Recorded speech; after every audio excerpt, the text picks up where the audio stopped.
আবারও বিব্রতকর অপতথ্যের শিকার হলেন ছাত্রদল নেতা আবিদুল ইসলাম আবিদ। ফেসবুকে প্রায় 1000-এর অধিক অ্যাকাউন্ট থেকে আবিদকে ছড়িয়ে দেওয়া হয় একটি আপত্তিকর ভিডিওটি যখন লক্ষাধিক ভিউ অতিক্রম করে তখন দেখা গেল ভিডিওটি আবিদের নয়।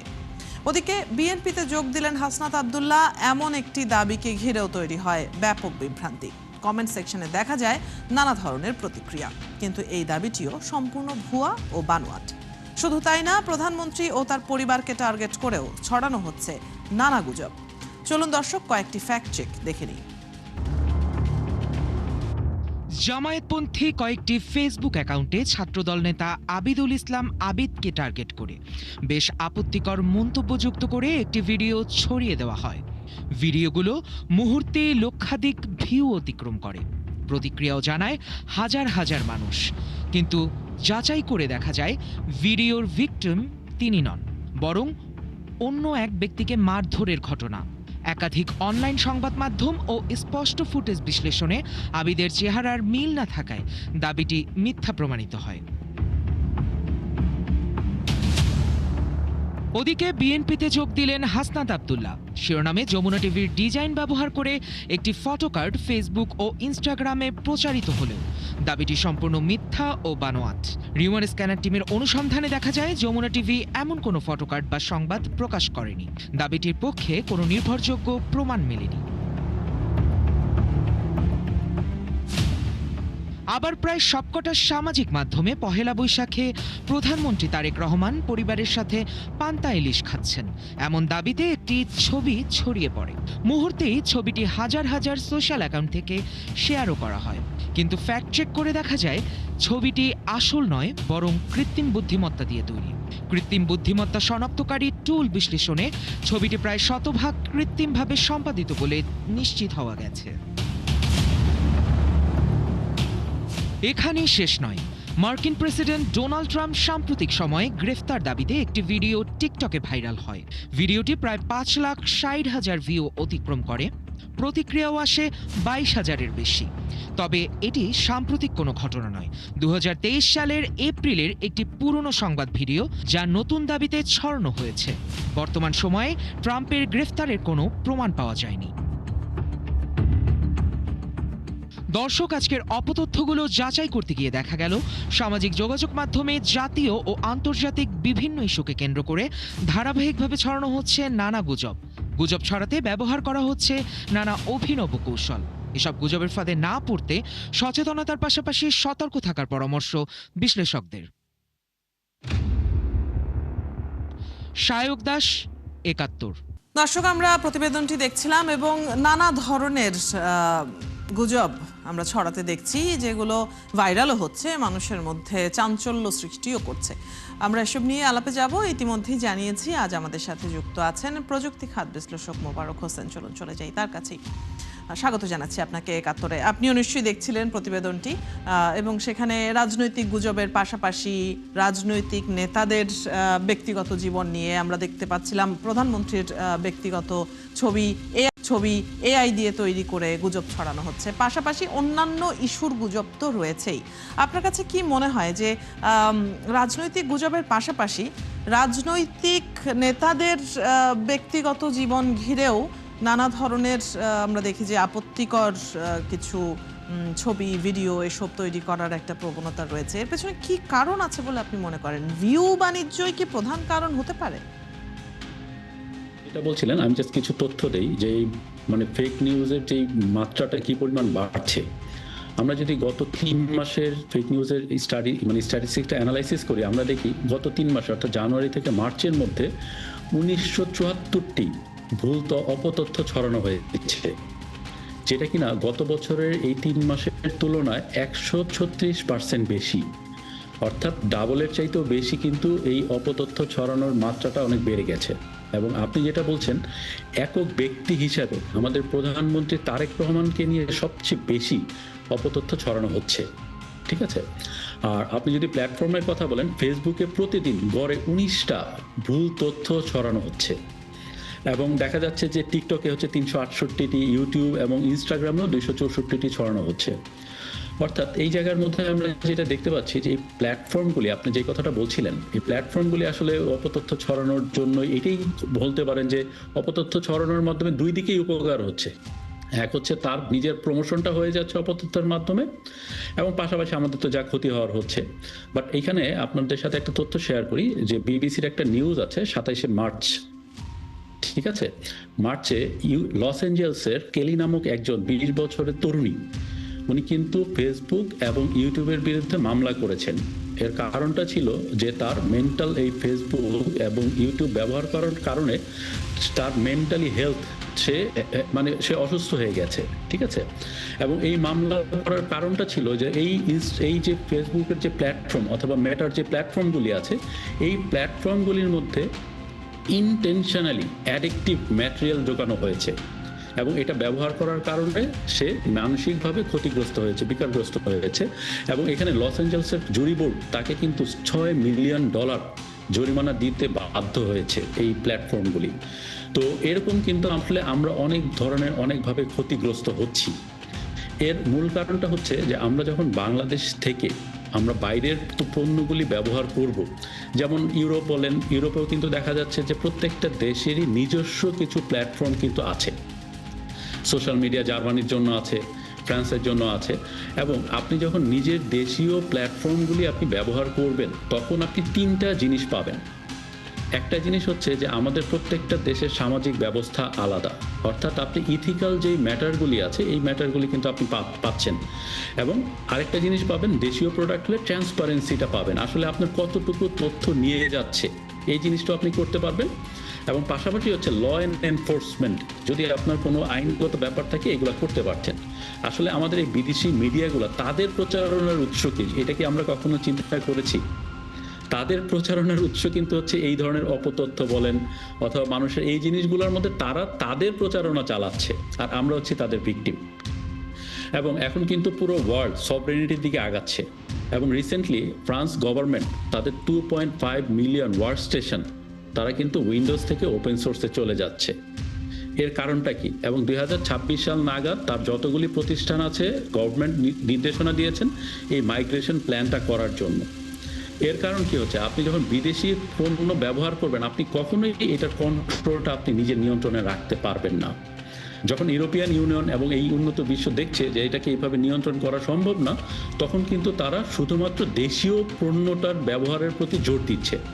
এবং আমি মনে করি যে আমাদের এখন সময় এসেছে, কারণ কি তারা এই প্ল্যাটফর্ম 2.5 মিলিয়ন ওয়ার্ক স্টেশন কেন তারা চেঞ্জ করছে, এর একমাত্র কারণ কিন্তু শুধু এই ধরনের বিদেশি পণ্য না, কারণ তাদের ডেটা প্রাইভেসি থেকে শুরু করে সমস্ত কিছু কিন্তু অন্যের কন্ট্রোলে চলে যাচ্ছে, এবং কি চলে যাচ্ছে এটা কিন্তু তারা বুঝতে পারছে না।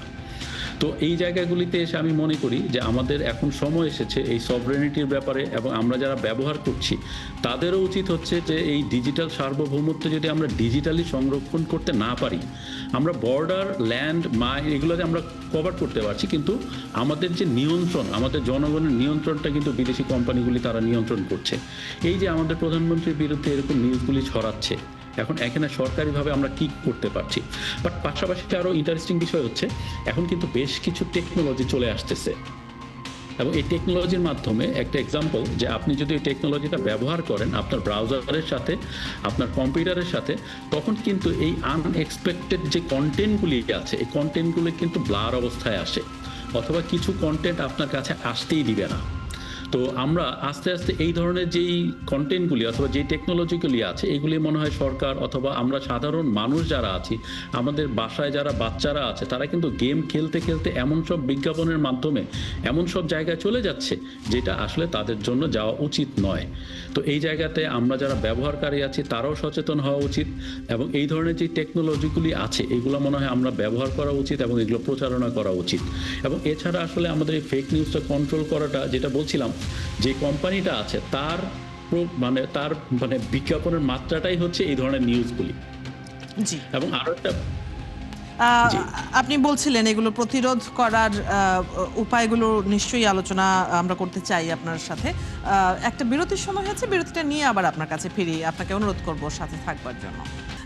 আমরা বিরতির আগে যে বিষয়গুলো নিয়ে আলোচনা করছিলাম এবং আপনি সেখানে বলছিলেন পরিসংখ্যানটা যে কি পরিমাণ আমরা দেখতে পাই অপপ্রচারগুলো চলছে। আর মানে ব্যক্তি হিসেবে আমরা যদি দেখি যে প্রাইম মিনিস্টারের বিরুদ্ধেই নানান ধরনের অপপ্রচারের সংখ্যাটা অনেক বেশি। মজার ব্যাপার হচ্ছে শুধু বিরুদ্ধে না, কোনো কোনো ক্ষেত্রে আজকে আমাদের প্রতিবেদনে যে গুজবটি উঠে এসেছে একদম এআই দিয়ে বানানো একটি ছবি, যেখানে তিনি বসে বাঙালি পোশাক পরে বসে বাঙালি খাবার খাচ্ছেন। তো এটা তো আসলে রাজনৈতিক কোনো প্রোপাগান্ডা হতে পারে না, বিরুদ্ধাচারণ না কোনো ধরনের। এই ধরনের গুজব কেন তৈরি করতে হবে? এই ধরনের ফেক ছবি ভিডিও এসব কেন তৈরি করতে হবে? আসলে ব্যাপারটা হচ্ছে কি, আমি যে কথাটা বলছিলাম যে সোশ্যাল মিডিয়া সে নিজে কিভাবে নিজেকে প্রমোট করে, ঠিক আছে? সো আমি একটা কথা বলি যে সোশ্যাল মিডিয়াগুলি প্রথমে আপনাকে লাভ দেখাবে, যে অর্থাৎ সোশ্যাল মিডিয়া ব্যবহার করলে আপনার কি কি হবে, কি কি উপকার পাচ্ছেন, ফ্রি অফ কস্ট অনেক কিছু আপনি করতে পারছেন, ঠিক আছে? তার সেকেন্ড স্টেজটা হচ্ছে লাভ, আপনার কি কি লাভ, মানে লাভ থেকে হচ্ছে লোভ আসবে আর কি, ঠিক আছে? তো দেখা যাচ্ছে এই যে যেই ভদ্রলোক এই কন্টেন্টটা ছড়ালো, এই ছড়ানোর বিনিময়ে সে কিন্তু কিছু টাকা হয়তো সোশ্যাল মিডিয়া তাকে দিল, ভিউ বাণিজ্য হলো, আপনি যেটা বলছেন, ঠিক আছে? এবং পাশাপাশি কি হচ্ছে দেখেন, আমাদের এতগুলি মানুষের কর্মঘণ্টাও কনসেন্ট্রেশন করে নিয়ে আসলো একটা জায়গার মধ্যে, এবং তখন কি হচ্ছে, আমরা এর বাইরে কিন্তু কোনো কিছু চিন্তা করতে পারছি না। একজন মানুষ একটা ছোট্ট একটা পোস্ট দিল, এর বিনিময়ে কিন্তু আমরা এখন অনলাইনে বসে এটা নিয়ে কথা বলতে হচ্ছে, ঠিক আছে? এবং এই জায়গাটার মধ্যেই হচ্ছে এই ক্রেডিট সোশ্যাল মিডিয়ার, অথবা যেই প্রযুক্তিগুলি আমাদেরকে বলা হয় ফ্রি অফ কস্ট দেওয়া হয়, জি, আসলে তাদের পণ্য আমরা হয়ে যাই। এবং যে কথাটা আপনি বললেন এআই, যে আমরা বিভিন্ন সময় মনিটরিং কিংবা অন্যান্য ক্ষেত্রে আমরা শুনে থাকি যে আমাদের সরকারের সক্ষমতা অথবা লোকবলের অভাব। তো এখন টেকনোলজি আসলে এতটাই অ্যাডভান্স হওয়ার কারণে এবং আর্টিফিশিয়াল ইন্টেলিজেন্স ব্যবহার করার মাধ্যমে আমরা কিন্তু এই লোকবলের অভাবটা খুব সহজেই পূরণ করতে পারি এই জায়গাগুলিতে। কিন্তু ইম্পর্টেন্ট ব্যাপারটা হচ্ছে যে এই কাজটা আসলে যিনি করবেন তাকেও আবার এআই এর ব্যাপারে একটু দক্ষ হতে হবে, এবং দক্ষ হলে একজন মানুষ যদি এআই দিয়ে কোনো কিছু তৈরি করে এবং এই ধরনের পোস্ট অথবা এইগুলোকে ব্লক করার যে ব্যাপারটা আছে, আমরা যদি সুন্দরভাবে করতে পারি তাহলে কিন্তু এগুলো ছড়ানোর হাত থেকে খুব সহজে মুছে যেতে পারে। এবং আরো একটা ইম্পর্টেন্ট জায়গা হচ্ছে, দেখেন আমরা যে ইউটিউব দেখি, আমরা কিন্তু আমাদের কন্টেন্টগুলি ইউটিউবে উঠাই দিই, ঠিক আছে? আমরা যারা টিভি দেখি আমরা কিন্তু এর জন্য পে করি না, ঠিক আছে? হয়তো আমরা মান্থলি একটা আমাদের যে স্যাটেলাইট কোম্পানিকে একবার পে করছি, বাট এই যে কন্টেন্টগুলো উঠানোর মাধ্যমে ইউটিউব দুই ডাবল গেম খেলছে। এক হচ্ছে যারা বিজ্ঞাপন দিচ্ছে তাদের কাছ থেকে টাকা নিচ্ছে, এবং আমরা যে ভিউয়ার্স আছি, এখন আমাদেরকে ইউটিউব ক্লিন ফিড দিচ্ছে, খুব একটা বিজ্ঞাপন দেখায় না। কিন্তু এখন বিজ্ঞাপনের মাত্রাটা এই পরিমাণ বাড়িয়েছে যে আপনাকে বিজ্ঞাপন না দেখার জন্য ইউটিউবকে পে করতে হবে, প্রিমিয়াম নেয়ার একটা অপশন আছে। এক্স্যাক্টলি। তো তাহলে কি হলো, আমি যেটা বলি, প্রথমে আপনাকে লাভ দেখাবে, তারপরে লোভ দেখাবে, তারপরে বন্দি করবে।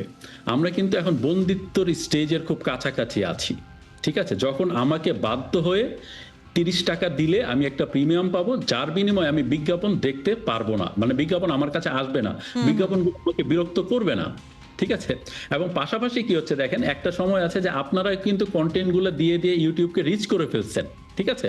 এবং আপনাদেরকে যে ওরা চার্জ করবে না, ঠিক আছে, ওরা ডিরেক্টলি চার্জ করবে না, আপনাকে বিভিন্ন টার্মস এন্ড কন্ডিশনের মধ্যে আপনার কন্টেন্টগুলো মানুষের কাছে আনরিচেবল করে দিবে, যাতে এই কন্টেন্টগুলি না পৌঁছায়। তখন আপনিও বাধ্য হবেন আপনার ভিউয়ার্সদেরকে ধরে রাখার জন্য পেমেন্ট করার জন্য, ঠিক আছে? এবং এটা মার্কেটিংটা হচ্ছে কিভাবে, এটা আসলে আমরা যেটা বলছিলাম যে আমরাই আসলে তাদের একটা ফ্রি পণ্য, এবং সোশ্যাল এই যে যেটা বলছেন ফেক নিউজ বলেন অথবা শেয়ারিং, মানে এই কন্টেন্টগুলো ওরা চায় আমরা কিছু না কিছু কন্টিনিউয়াসলি শেয়ার করতে থাকি, অর্থাৎ আমরা সোশ্যাল মিডিয়াকে প্রচার করতে থাকি, ঠিক আছে? প্রচার করতে করতে আমরা নিজেরাই আসলে কখন যে পণ্য হয়ে গেছি এটা বুঝতে, এই যে যেমন কে লস এঞ্জেলসের যে তরুণী, 20 বছরের তরুণী, সে কিন্তু মামলা করেছে যে ইনটেনশনালি অ্যাডিকটিভ জিনিস এইখানে দেওয়া হচ্ছে, এবং তার না, সে তো তাও বুঝতে পেরেছে এবং মামলা করেছে। আমরা অনেক সময় দেখি যে একদম এআই দিয়ে তৈরি যে কন্টেন্টগুলো, সেগুলো আমাদের দেশে অনেক অনেকে হয়তো বুঝতেও পারছে না, বিশেষ করে যারা একটু বয়স্ক, যারা সোশ্যাল মিডিয়াতে হয়তো অতটা অ্যাক্টিভ নয় বা নতুন ব্যবহার করছেন, তারা অনেক সময়ই খুব বিভ্রান্ত হয়ে যাচ্ছেন। এই বিষয়গুলো খুব দেখা যাচ্ছে। আপনি যেটি বলছিলেন যে আমরাই দিনে দিনে পণ্য হয়ে গেছি এবং একটা অ্যাডিকশন আসলে তৈরি ইতিমধ্যেই বোধহয় হয়েই গেছে অনেকটা। আপনাকে অনেক ধন্যবাদ। বেশ গুরুত্বপূর্ণ কিছু বিষয়ের উপর আপনি আসলে আলোকপাত করলেন এবং আমাদের সাথে আজকে যুক্ত হয়ে এই আলোচনায় অংশগ্রহণ করবার জন্য আপনাকে অসংখ্য ধন্যবাদ। দর্শক, কথা হচ্ছিল প্রযুক্তি খাত বিশ্লেষক মোবারক হোসেনের সাথে। আপনারা আছেন ফ্যাক্ট চেক নিয়ে একাত্তরের নিয়মিত আয়োজন ফেক নিউজ স্ক্যানারে। প্রতিদিন আমরা রিউমার দূর করতে হাজির হব ঠিক একই সময়ে একইভাবে। আপনারাও যুক্ত হতে পারেন। যে কোনো খবর যদি আপনাকে সংশয়ে ফেলে সেটির একটি স্ক্রিনশট আমাদেরকে মেইল করতে পারেন fns.71tv@gmail.com অথবা ফেসবুকে যোগাযোগ করুন www.facebook.com/fakenewscanner। আমরা সেই তথ্যের ফ্যাক্ট চেক করে আপনাদের জানাবো। চটকদার শিরোনাম দেখে ক্লিক করবেন না। বিশ্বাস আর প্রতিক্রিয়া জানানোর আগে ফ্যাক্ট চেক করুন। থাকুন একাত্তরের সাথে।